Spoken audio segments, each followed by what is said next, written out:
okwogera ne Katonda buli kumakya yensula ennamu ekulukutira mu bulamu bwaffe ne tufuna amaanyi agatuyamba okuyita mu lunaku lwonna. Funa amaanyi nga tonnafuluma nnyumba yo. Omulabe waffe omulungi owa 3ABN TV weebale nnyo ate okuba ng'okeredde ku program ensulo ey'enkya. Wasuze otya olwaleero? Ate Mukama yeebale kuba ng'akukuumye. Weewaawo nate mu studio ya 3ABN nze Muyinza Edison Kizza Shema nga nva e Kabulengwa Sabbath School, Kampala Central Church, Kampala A District. Weewaawo Mukama atusaasidde n'olunaku lwaleero tuzze tweyongere okuyiga ekyokuyiga ate kyatuteeketeekedde. Weewaawo gwe bali naffe wiiki eno yonna tuyize ku bubonero buno 7 ate nga tukyabuyigako. Weewaawo twakayigako obubonero obulaba 5 bulambirira nga obuno obwasooka obunaku bwo ze embalaasi. Twalabika n'embalaasi enjeru, ne tulaba embalaasi eya lukunyu oba embalaasi emmyufu, ne tugenda ku mbalaasi enzirugavu ate ne tusembayo n'embalaasi eya kyenvu.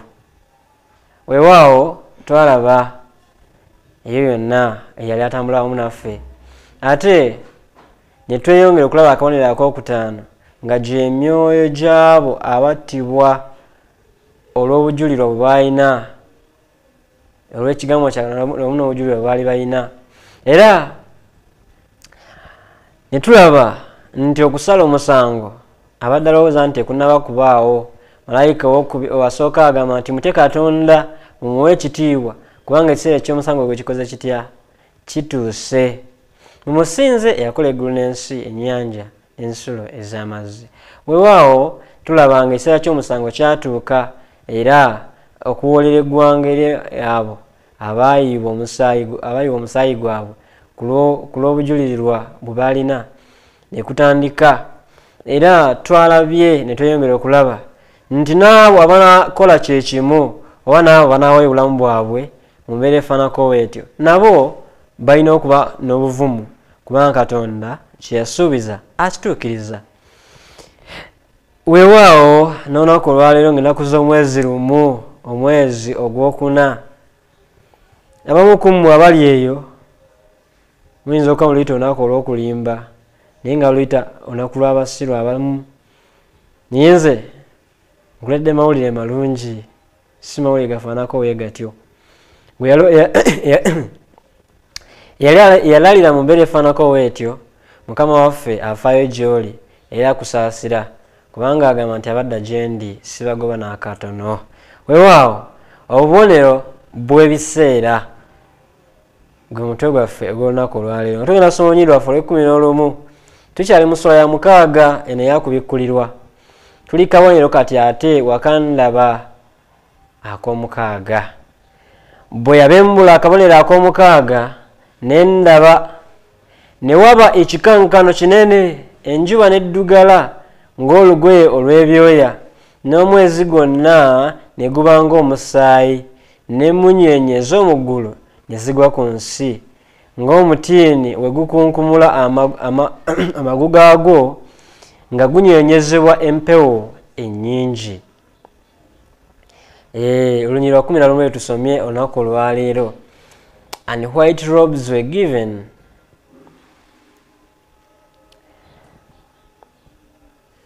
Olw'e12 agamba, and I beheld when he had opened the 6th seal, and lo, there was a great earthquake, and the sun became black as sackcloth of hair, and the moon became as blood, and the stars of heaven fell unto the earth, even as a fig tree casteth her untimely figs when she is shaken for a mighty wind. Tusomye olunyiriri luno olw'e12 n'olunyiriri olw'e13 munansonyiwamu katono. So mu kabonero kano akaddirira akasembayo ku bubonero buno omusanvu bwe tubaza okuba nga tulaba Yokaana bw'alaba okwolesebwa kufuuka ng'okuliwo mu buntu. Mu ngeri y'enjawulo obunabbi buno bubeera obunabbi okwegamba obwamala eddya mu kibya. binga ebintu ebyali bimaze okuba nga ate bituukirira. Yokana watunuulira ebintu ebifaanako ebityo wabaawo ensonga kiba ensonga emukkirizisa. Bw'oba ng'osoma Lunyiriri luno olw'Okumi n'Okusatu olaba ng'omusajja ono ddala ddala ayinza okulaba nsaseemu katono alabira ddala ebintu ebigenda okubaawo oba oliawo nga bigenda kuddamu okubaawo nga Yesu tanaba kuba ng'akola ki nga tanaba kudda. Gwe abadde gwasoma eba afunye omukisa okuyiga ku bintu ebifaanako ebityo olabira ddala nga bino ebyogerwako mu Lunyiriri luno olw'Ekumi emunyeenye okuva mu ggulu nezigwa n'Olw'Ekumi okubanga omwezi gufuuka omusaayi, enjuba okubanga ezukira n'efuuka nzirugavu, kirabikira ddala mu bubonero obulanga okudda kwa Mukama waffe Yesu Kristo. Kyokka ate ebintu bino byabaawo kodda. Gwe wenna abadde alowooza nti Yesu ali wala nnyo okudda, manya bumanya nti ebintu bino ebimu ku byo byatuukawo dda, era tusigaza obubonero butono okubanga okudda kwa Yesu kukola kutya. Kukomawo mu byafaayo tulabanga ennaku z'omwezi 1 Novemba 1755 musiso w'amaanyi obuzito nga bwa magnitude 8.4 yakuba Lisbon, ekibuga ekikulu eky'ensi eya Portugal. Era musiso ono wakunta kijjukirwa mu byafaayo nti ebintu ebisinga byalekebwa ku ttaka. Akatyabaga kafaanako bwe kati akanene akabaako tsunami n'omuliro byonna byonna tubiraba. Musiso ono kyokka yakuba nnyo, yaviirako abantu abasukka mu 600,000 okubanga ate balusulamu akaba. Era okunoonyereza okwa sayansi kugamba nti musiso ono okusinziira ku kunoonyereza kwe bagamba nti yavaako okuzaalibwa kw'okuba saasiremu ku katono. Musiso ono wagenda maaso n'okuba ng'akuba ensi eno, okunoonyereza kulaga nti yaleeta musiso ono yenna akuba ennaku zino zonna. Ekyo kya sayansi abanoonyereza bwe balowooza. So nga wayise emyaka nga 25 oluvannyuma lwa musiso ono, ate mu kiseera ekyakasamayanzi mu mwaka ogwa 1780 mu mwezi gwa Mei ennaku z'omwezi nga 19 tulaba ekyafaayo ekirala, wagwawo ekizikiza ekitali kya bulijjo. Bino byonna tubisomye mu Bayibuli olunaku olwaleero.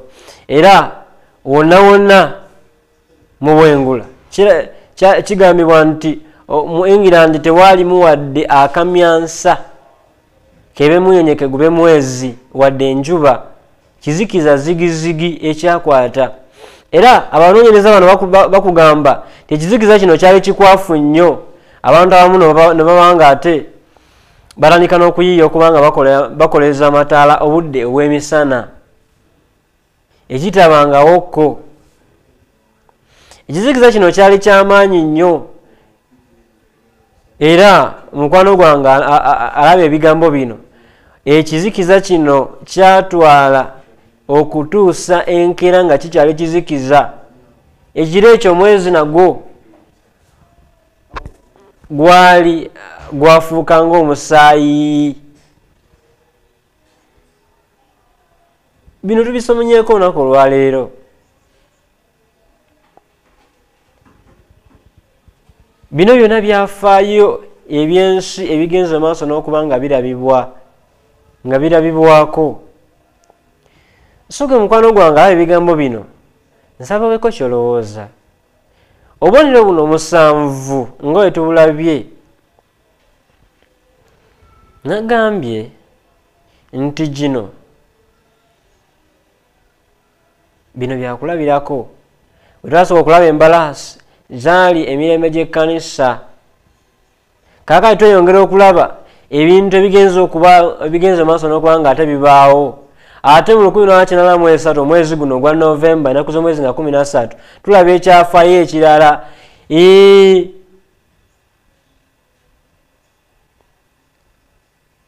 ebyafaayo bigenze bibanga birabika bigenze okubanga ate bibanga bituukirizibwa emunyenyeza ezitali za bulijjo va ku buno obumunyenye butulaba obuwuka obubuukira mu bbanga bumyansamyansa twogera ku munyenye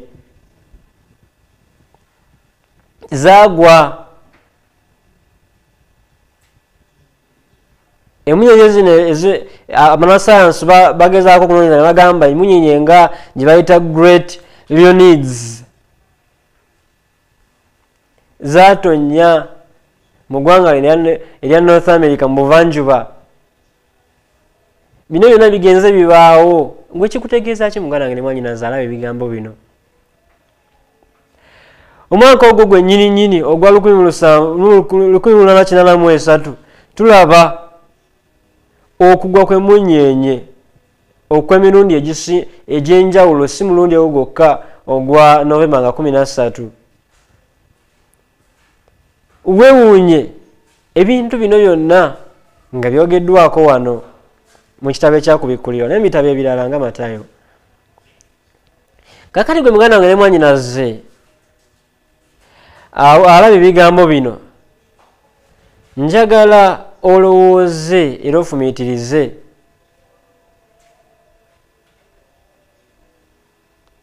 gwolowooza biranga ki bino ebintu byonna. Twamaze okulaba emirembe gy'ekkanisa gino egyasoose okuviira ddala mu kkanisa y'abatume eyabuulira enjiri ku sipiidi ey'ekika ekyawaggulu. Ne tudda ate mu kkanisa ng'okuyiwa omusaayi kufuuse okuyiwa omusaayi kutya mwajja obukulembeze obwali obwagala okubanga bwetoleka mu kkanisa ate ne wasigalawo n'abaali basigadde nga bayimiridde ku kigambo ne basalawo okubatulugunya n'okuyiwa omusaayi gwabwe. Ne tujja mu kkanisa eno etandise okuyingirizwamu ki compromise. Tandise ekigambo kyagala kigenda kigibwawo mpolampola mu bantu ng'eddiini eriwo yakumimwa yakungulu naye ng'ebikolwa si byakutya Katonda. Agamba nti nga ku mimwa gyabwe baatula Katonda naye nga beegaana amaanyi agali mu Katonda agayinza obbayamba okuwangula ebintu ebifaanako ebiti. Abantu baali bakompromisinze nga bagenda kwegamba bafa. Waaliwo enjala, ennyonta, okulumwa olw'ekigambo kya Katonda nga tewakyali bambe nga bakinoonya nga kyabbula.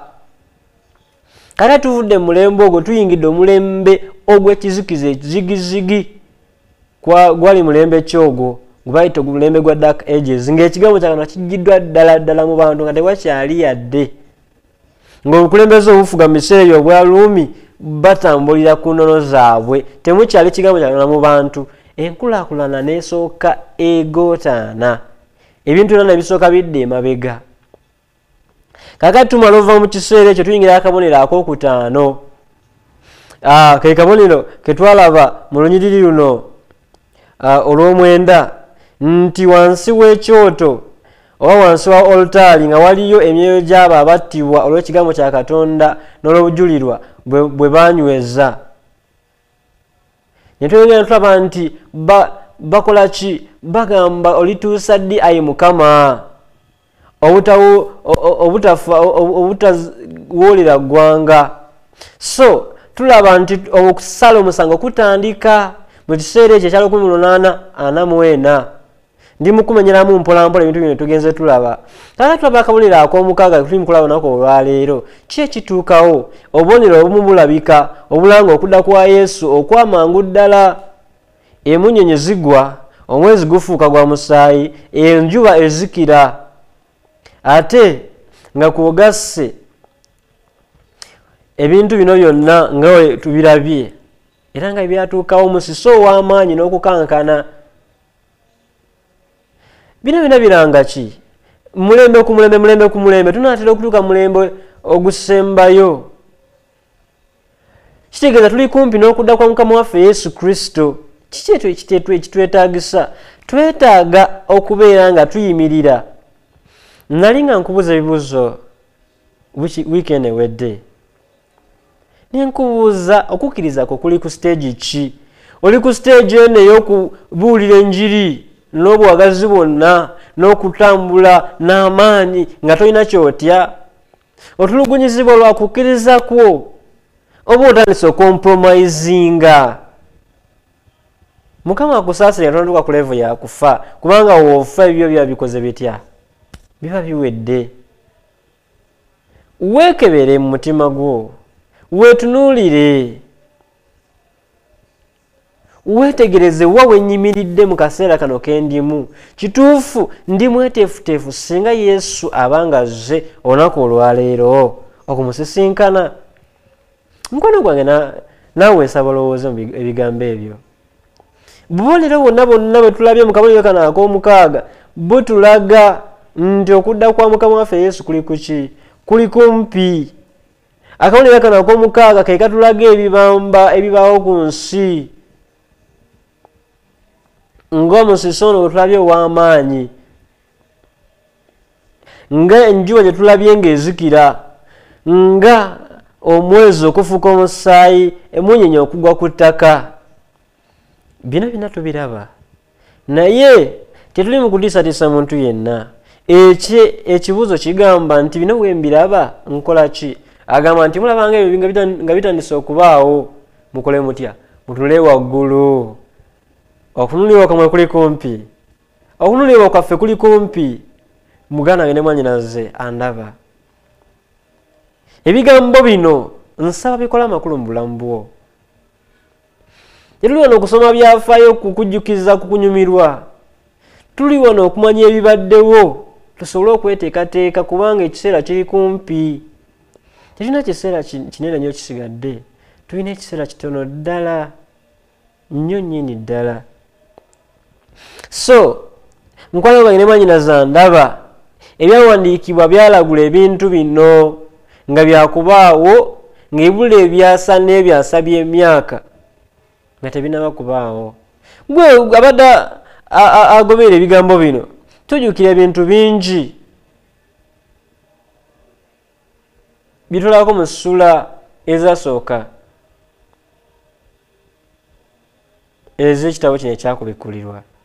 Naye ebigambo ebiri mu kitabo kya Isaaya bitulaga ebintu bino ebigenda okubaawo. Isaaya abyogerako, Yoweri n'abiragulako, Matayo n'abiddamu Yesu yennyini nti ebintu bino bigenda kubaawo.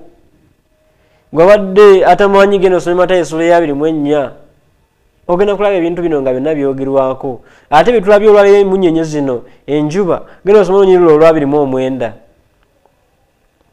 Ebintu bino byalagulwa nga bigenda kubaawo. Isaaya 13:10 abyogerako bulungi. Ate ogenda mu Yoweri essula 2:10 naye abyogerako mu ngeri ennambulukufu obulungi. Kakati gwe abadde alowooza nti ebigambo bino byagwa bugwi, ebigambo bino byogerwa kutuyamba kukola ki? Kutuyamba, agamba nti mutunule, mutunule, watch and pray. Mutunule era musabe, bireme okubagwako. Yesu aleme okubagwako ng'omubbi. Ebintu bino bireme okubagwako nga temweteeseteese.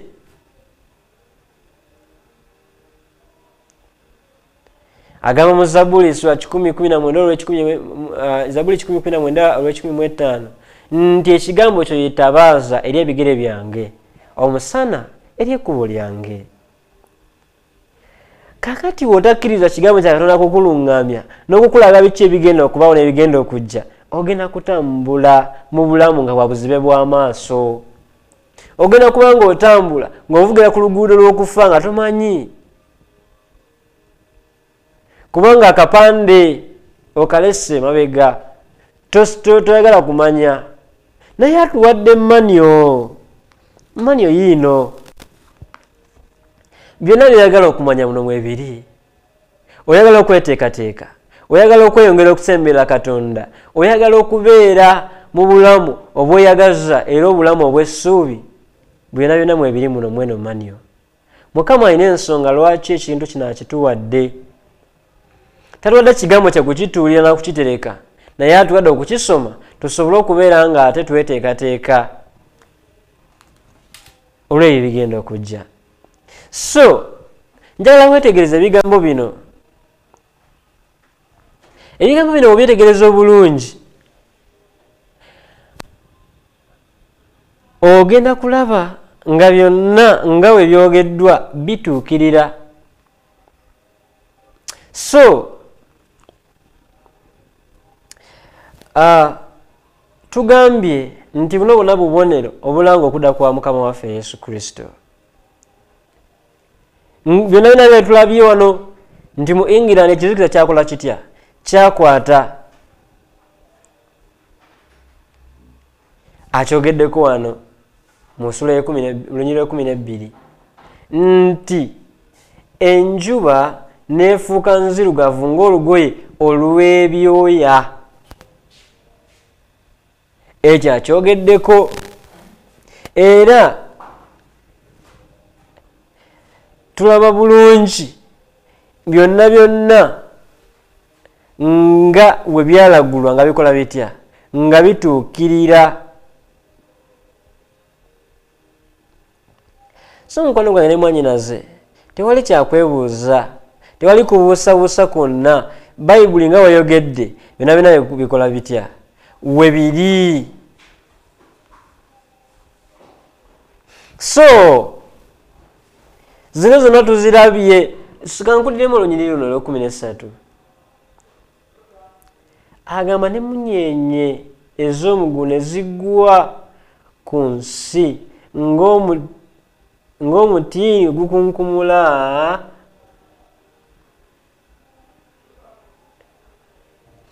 Kanusome mu Luganda. Agamba nti n'emunyeenye ez'omu ne zigwa ku nsi ng'omutiini gukunkumula amagu gaagwo nga gunyeenyezebwa empewo ennyingi.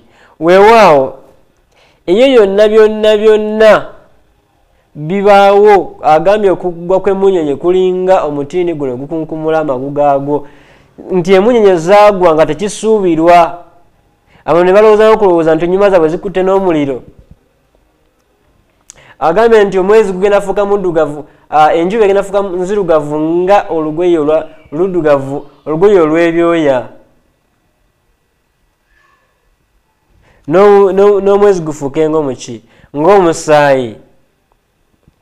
So enjogera eno ekozesebwa wano, ebintu bino bisatu nga ebyogeddwako wano bitujjukiza bulungi ekiseera kino ekyogerwako mu kitabo ekyakubikkulirwa n'ebiseera ebyaliwo mu biseera ebyo ebintu bino ebyatuukiriramu. Waliwo obunkenke bw'amaanyi. Obunkenke buno nga buva ku butyabaga buno. Waliwo okufa. Kyokka ate bwe tuyongera okusoma mu kitabo kino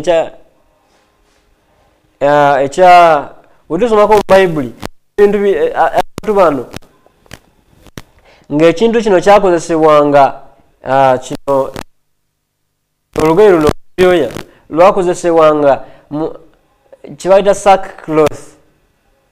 Kyakozesebwanga ng'omuntu asiiba nga kwegamba nga yeetadde mu mbeera eyo, yeesize n'evvu, embeera eyo ey'okunyigirizibwa.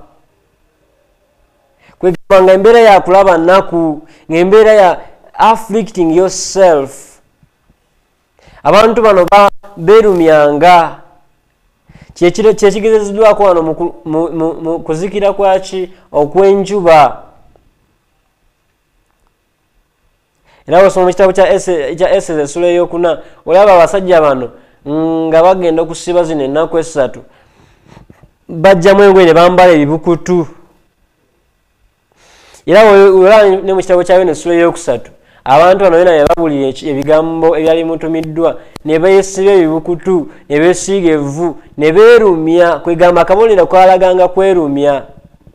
ne mugenda mu kitabo kya Luka Yesu ng'ayogera ku mbeera eno ey'okuba nga basiiba olaba nga yembeera emu yaliwo kyava bagamba nti nedda nti mwe temukola bwe mutyo mumukole mutya mwesiga ebizigo temulaga bantu kitamu ali mugulu agenda kuba nga akola ki ng'alaba so bino byonna bikozesebwa mu bubonero buno obwakubikkulirwa so nga tumaliriza mukwano gwange ne mwanyinaze nsaba otegeera ebigambo bino nga bitulaga nti okudda kwa Mukama waffe kuli kutya kuli kumpi ate tekugenda kulwa so weetaaga okuba nga weeteekateeka Mukama akuwa omukisa katusabe. Kitaffe omwagalwa weewala okutuyigiriza ate n'okututeekateeka yongera okutuzza obujja n'okutusobozesa okutegeera by'oyagala tukole kwa Mukama waffe Yesu Kristo. Amiina. Okwogera ne Katonda buli ku makya y'ensula ennamu ekulukutira mu bulamu bwaffe ne tufuna amaanyi agatuyamba okuyita mu lunaku lwonna. Funa amaanyi nga tonnafuluma nnyumba yo.